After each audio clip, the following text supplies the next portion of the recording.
கர்த்தர் நல்லவர். 5 Psalms 1 Proverb daily என்கிற சீரீஸ்க்கு உங்களை வாழ்த்துகிறேன், வரவேற்றுக் கொள்கிறேன். இன்னைக்கு டே 15, Psalms 71 to 75, சங்கீதம் 71ஆம் சங்கீதம் முதல் 75ஆம் சங்கீதம் வரைக்கும். Proverbs chapter 15, நீதிமொழிகள் 15ஆம் அதிகாரத்தை நம்ம இன்னைக்கு வாசிக்க கேட்கலாம். ஸோ ஜபத்தோடு வாசி கேட்போம். கர்த்தர்களை ஆசீர்வதித்து வழி நடத்துவாராக. ஆமென். சங்கீதம் அதிகாரம் 71. கர்த்தாவே, உம்மை நம்பி இருக்கிறேன். நான் ஒருபோதும் வெட்கமடையாதபடி செய்யும். உமது நீதி நிமித்தம் என்னை விடுவித்து என்னை காத்திருளும். உமது செவியை எனக்கு சாய்த்து என்னை இரட்சியும். நான் எப்பொழுதும் வந்தடையத்தக்க கண்மலையாயிரும். என்னை இரட்சிப்பதற்கு கட்டளையிட்டீரே. நீரே என் கண்மலையும் என் கோட்டையுமாயிருக்கிறீர். என் தேவனே, துன்மார்க்கனுடைய கைக்கும் நியாயக்கேடும் கொடுமையும் உள்ளவனுடைய கைக்கும் என்னை தப்புவியும். கர்த்தராகிய ஆண்டவரே, நீரே என் நோக்கமும் என் சிறு வயது தொடங்கி என் நம்பிக்கையுமாயிருக்கிறீர். நான் கற்பத்தில் உற்பவித்தது முதல் உம்மால் ஆதரிக்கப்பட்டேன். என் தாயின் வயிற்றிலிருந்து என்னை எடுத்தவர் நீரே. உம்மையே நான் எப்பொழுதும் துதிப்பேன். அநேகருக்கு நான் ஒரு புதுமை போலானேன். நீரோ எனக்கு பலத்த அடைக்கலமாயிருக்கிறீர். என் வாய் உமது துதியினாலும் நாள்தோறும் உமது மகத்துவத்தினாலும் நிறைந்திருப்பதாக. முதிர்ந்த வயதில் என்னை தள்ளிவிடாமலும் என் பலன் ஒடுங்கும் போது என்னை கைவிடாமலும் இரும். என் சத்துருக்கள் எனக்கு விரோதமாய் பேசி என் ஆத்துமாவுக்கு காத்திருக்கிறவர்கள் ஏகமாய் ஆலோசனை பண்ணி, தேவன் அவனை கைவிட்டார், அவனை தொடர்ந்து பிடியுங்கள், அவனை விடுவிப்பார் இல்லை என்கிறார்கள். தேவனே, எனக்கு தூரமாயிராதேயும். என் தேவனே, எனக்கு சகாயம் பண்ண தீவிரியும். என் ஆத்துமாவை விரோதிக்கிறவர்கள் வெட்கி அழியவும், எனக்கு பொல்லாப்பு தேடுகிறவர்கள் நிந்தையாலும் இலைச்சையாலும் மூடப்படவும் கடவர்கள். நானோ எப்பொழுதும் நம்பிக்கை கொண்டிருந்து மென்மேலும் உம்மை துதிப்பேன். என் வாய் நாள்தோறும் உமது நீதியையும் உமது இரட்சிப்பையும் சொல்லும். அவைகளின் தொகையை நான் அறியேன். கர்த்தராகிய ஆண்டவருடைய வல்லமையை முன்னிட்டு நடப்பேன். உம்முடைய நீதியை பற்றியே மேன்மை பாராட்டுவேன். தேவனே, என் சிறு வயது முதல் எனக்கு போதித்து வந்தீர். இதுவரைக்கும் உம்முடைய அதிசயங்களை அறிவித்து வந்தேன். இப்பொழுதும் தேவனே, இந்த சந்ததிக்கு உமது வல்லமையையும் வரப்போகிற யாவருக்கும் உமது பராக்கிரமத்தையும் நான் அறிவிக்கும் அளவும் முதிர் வயதும் நிறை வயிறு உள்ளவனாகும் வரைக்கும் என்னை கைவிடீராக. தேவனே, உம்முடைய நீதி உன்னதமானது. பெரிதானவைகளை நீர் செய்தீர். தேவனே, உமக்கு நிகரானவர் யார்? அநேக இக்கட்டுகளையும் ஆபத்துக்களையும் காணும்படி செய்த என்னை நீர் திரும்பவும் உயிர்ப்பித்து திரும்பவும் என்னை பூமியின் பாதாளங்களிலிருந்து ஏற பண்ணுவீர். என் மேன்மையை பெருக பண்ணி என்னை மறுபடியும் தேற்றுவீர். என் தேவனே, நான் வீணையை கொண்டு உம்மையும் உம்முடைய சத்தியத்தையும் துதிப்பேன். இஸ்ரவேலின் பரிசுத்தரே, சுர மண்டலத்தை கொண்டு உம்மை பாடுவேன். நான் பாடும்போது என் உதடும் நீர் மீட்டு கொண்ட என் ஆத்துமாவும் கெம்பீரித்து மகிழும். எனக்கு பொல்லாப்பை தேடுகிறவர்கள் வெட்கி இலைச்சி அடைந்தபடியால் நாள்தோறும் என் நாவு உமது நீதியை கொண்டாடும். சங்கீதம் அதிகாரம் 72. தேவனே, ராஜாவுக்கு உம்முடைய நியாய தீர்ப்புகளையும் ராஜாவின் குமாரனுக்கு உம்முடைய நீதியையும் கொடுத்தருளும். அவர் உம்முடைய ஜனங்களை நீதியோடும் உம்முடைய ஏழைகளை நியாயத்தோடும் விசாரிப்பார். பர்வதங்கள் ஜனத்திற்கு சமாதானத்தை தரும். மேடுகள் நீதியின் விளைவோடு இருக்கும். ஜனத்தில் சிறுமைப்படுகிறவர்களை அவர் நியாயம் விசாரித்து ஏழையின் பிள்ளைகளை ரட்சித்து இடுக்கன் செய்கிறவனை நொறுக்குவார். சூரியனும் சந்திரனும் உள்ள மட்டும் அவர்கள் உமக்கு தலைமுறை தலைமுறையாய் பயந்திருப்பார்கள். புல் அறுப்புண்ட வெளியின் மேல் பெய்யும் மழையைப் போலவும் பூமியை நனைக்கும் தூறலைப் போலவும் இறங்குவார். அவருடைய நாட்களில் நீதிமான் செழிப்பான். சந்திரன் உள்ள வரைக்கும் மிகுந்த சமாதானம் இருக்கும். சமுத்திரம் தொடங்கி மறு சமுத்திரம் வரைக்கும், நதி தொடங்கி பூமியின் எல்லைகள் வரைக்கும் அவர் அரசாளுவார். வனாந்தரத்தார் அவருக்கு முன்பாக குனிந்து வணங்குவார்கள். அவருடைய சத்துருக்கள் மண்ணை நக்குவார்கள்.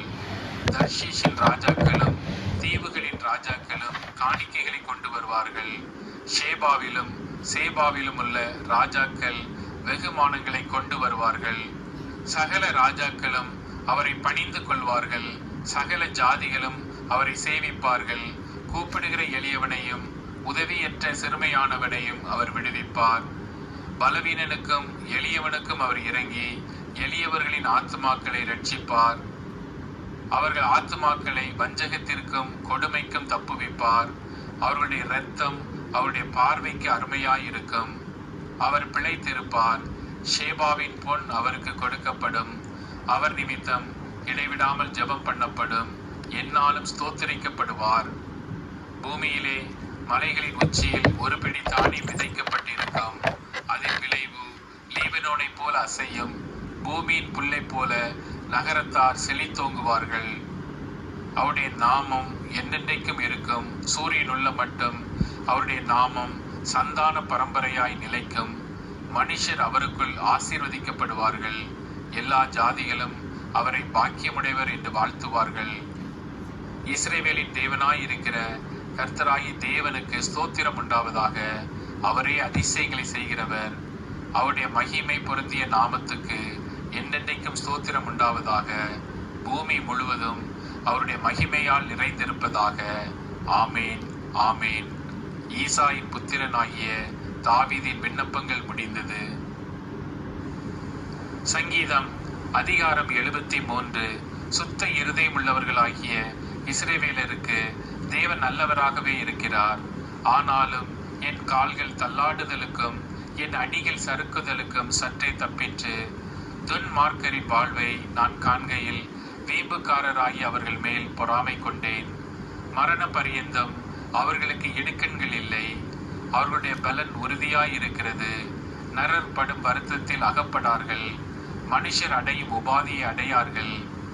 ஆகையால் பெருமை சரப்பணியைப் போல் அவர்களை சுற்றி கொள்ளும். கொடுமை ஆடையைப் போல் அவர்களை மூடிக்கொள்ளும். அவர்கள் கண்கள் கொழுப்பினால் எடுப்பாய் பார்க்கிறது. அவர்கள் இருதயம் விரும்புவதிலும் அதிகமாய் நடந்தேறுகிறது. அவர்கள் சீர்கெட்டு போய் அகந்தையாய் கொடுமை பேசுகிறார்கள். இருமாப்பாய் பேசுகிறார்கள். தங்கள் வாய் வானம் மட்டும் எட்ட பேசுகிறார்கள். அவர்கள் நாவு பூமி எங்கும் உலாவுகிறது.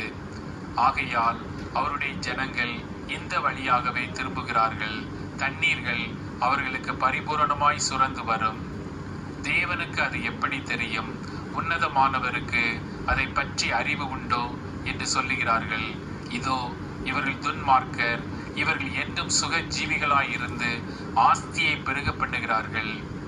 நான் விருதாவாகவே என் இருதயத்தை சுத்தம் பண்ணி குற்றமில்லாமையிலே என் கைகளை கழுவினேன். நாள்தோறும் நான் வாதிக்கப்பட்டும் காலைதோறும் தண்டிக்கப்பட்டும் இருக்கிறேன்.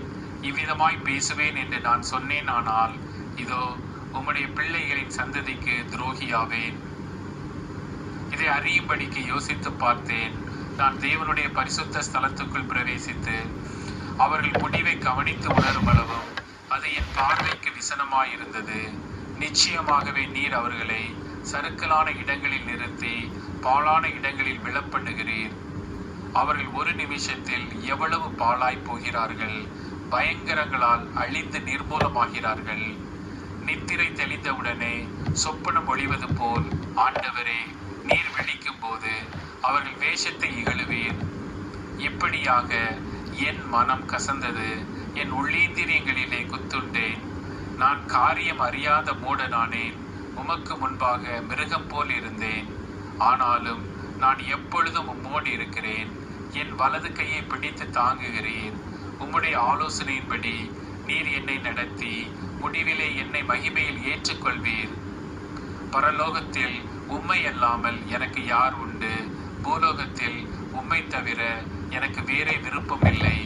என் மாம்சமும் என் இருதயமும் மாண்டு போகிறது. தேவன் என்னென்றைக்கும் என் இருதயத்தின் கண்மலையும் என் பங்குமாயிருக்கிறார். இதோ உம்மை விட்டு தூரமாய் போகிறவர்கள் நாசமடைவார்கள். உம்மை விட்டு சோரம் போகிற அனைவரையும் சங்கரிப்பேன். எனக்கோ தேவனை அண்டிக் கொண்டிருப்பதே நலம். நான் உமது கிரியைகளை எல்லாம் சொல்லி வரும்படி கர்த்தராகிய ஆண்டவர் மேல் என் நம்பிக்கையை வைத்திருக்கிறேன். சங்கீதம் அதிகாரம் 74. தேவனே, நீர் எங்களை என்றென்றைக்கும் ஏன் தள்ளிவிடுகிறீர்? உமது மேய்ச்சலின் ஆடுகள் மேல் உமது கோபம் ஏன் புகைகிறது? நீர் பூர்வ காலத்தில் சம்பாதித்த உமது சபையையும் நீர் மீட்டுக்கொண்ட உமது சுதந்திரமான கோத்திரத்தையும் நீர் வாசமாயிருந்த சீயோன் பர்வதத்தையும் நினைத்தருளும். நெடுங்காலமாய் பாழாய் கிடக்கிற ஸ்தலங்களில் உம்முடைய பாதங்களை எழுந்தருள பண்ணும். பரிசுத்த ஸ்தலத்திலே சத்துரு அனைத்தையும் கெடுத்து போட்டான். உம்முடைய சத்துருக்கள் உம்முடைய ஆலயங்களுக்குள்ளே கெர்ச்சித்து தங்கள் கொடிகளை அடையாளங்களாக நாட்டுகிறார்கள். கோடரிகளை ஓங்கி சோலையிலே மரங்களை வெட்டுகிறவன் பேர் பெற்றவனானான். இப்பொழுதோ அவர்கள் அதன் சித்திர வேலைகள் முழுவதையும் வாட்சிகளாலும் சம்மட்டிகளாலும் தகர்த்து போடுகிறார்கள். உமது பரிசுத்த ஸ்தலத்தை அக்கினிக்கு இரையாக்கி உமது நாமத்தின் வாசஸ்தலத்தை தரைமட்டம் இடித்து அசுத்தப்படுத்தினார்கள். அவர்களை ஏகமாய் நீர்த்தொழியாக்குவோம் என்று தங்கள் இருதயத்தில் சொல்லி தேசத்தில் உள்ள ஆலயங்களை எல்லாம் சுட்டெரித்து போட்டார்கள். எங்களுக்கு இருந்த அடையாளங்களை காணோம், தீர்க்கதரிசியும் இல்லை, இது எதுவரைக்கும் என்று அறிகிறவனும் எங்களிடத்தில் இல்லை. தேவனே, எதுவரைக்கும் சத்துரு நிந்திப்பான்? பகைவன் உமது நாமத்தை எப்பொழுதும் தூஷிப்பானோ? உமது வலது கரத்தை ஏன் முடக்கிக் கொள்ளுகிறீர்? அதை உமது மடியிலிருந்து எடுத்து ஓங்கி நிர்மூலமாக்கும். பூமியின் நடுவில் ரட்சிப்புகளை செய்து வருகிற தேவன், பூர்வ காலம் முதல் என்னுடைய ராஜா.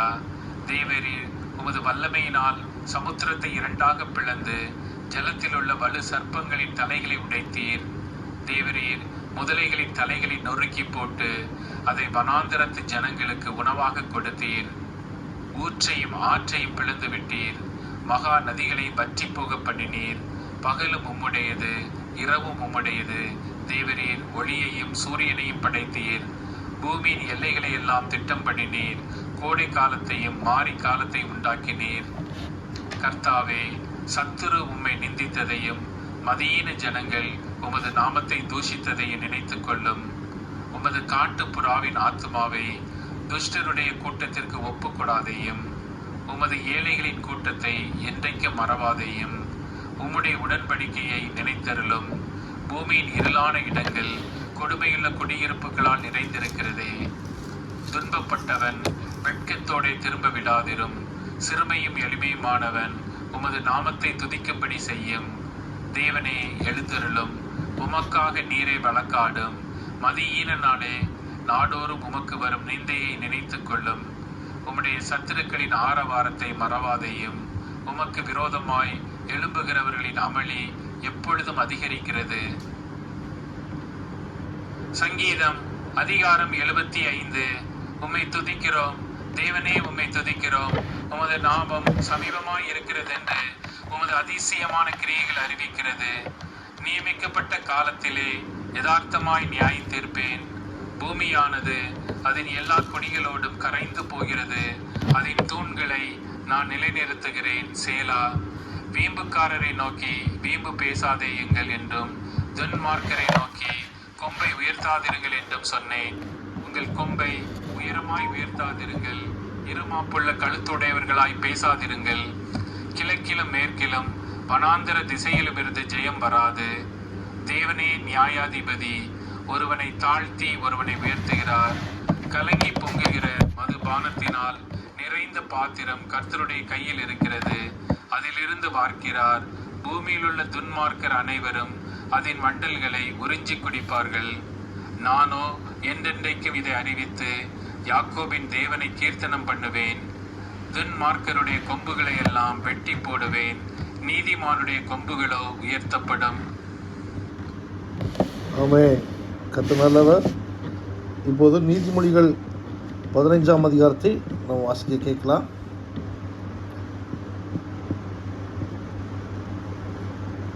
கர்த்தர் உங்களோடு இடைப்படுவாராக. கர்த்தர் உங்களோடு பேசுவாராக. ஆமென். ஆமென். நீதிமொழிகள் அதிகாரம் 15.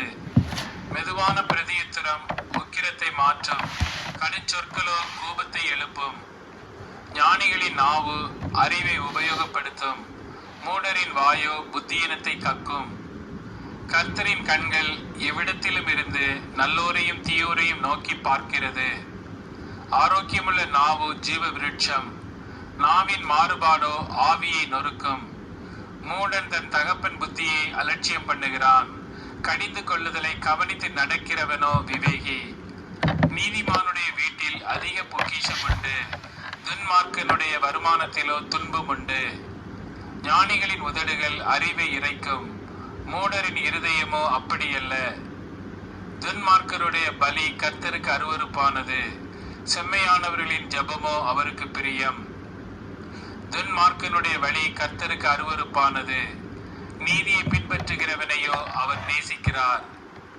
வழியை விட்டு விலகிறவனுக்கு புத்திமதி விசனமாயிருக்கும், கடிந்து கொள்ளுதலை வெறுக்கிறவன் சாவான். பாதாளமும் அழிவும் கர்த்தரின் பார்வைக்கு பிரதியட்சமாயிருக்க, மனுபுத்திரருடைய இருதயம் அதிக பிரதியட்சமாயிருக்கும் அல்லவோ.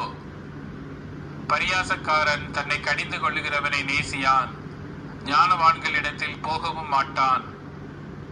மன மகிழ்ச்சி முகமலர்ச்சியை தரும், மனோ துக்கத்தினாலே ஆவி முறிந்து போம். புத்திமானுடைய மனம் அறிவை தேடும், மூடரின் வாயோ மதியினத்தை மேயும். சிறுமைப்பட்டவனுடைய நாட்கள் எல்லாம் தீங்குள்ளவைகள், மன ரம்மியமோ நித்திய விருந்து. சஞ்சலத்தோடு கூடிய அதிக பொருளிலும் கர்த்தரை பற்றும் பயத்தோடு கூடிய கொஞ்ச பொருளே உத்தமம். பகையோடு இருக்கும் கொளுத்த எருதின் கரியை பார்க்கிலும் சிநேகத்தோடு இருக்கும் இலைக்கரியே நல்லது. கோபக்காரன் சண்டையை எழுப்புகிறான், நீடிய சாந்தமுள்ளவனோ சண்டையை அமர்த்துகிறான். சோம்பேறியின் வழி முள்வேலிக்கு சமானம், நீதிமானுடைய வழியோ ராஜபாதை. ஞானமுள்ள மகன் தகப்பனை சந்தோஷப்படுத்துகிறான், மதியற்ற மனுஷனோ தன் தாயை அலட்சியம் பண்ணுகிறான்.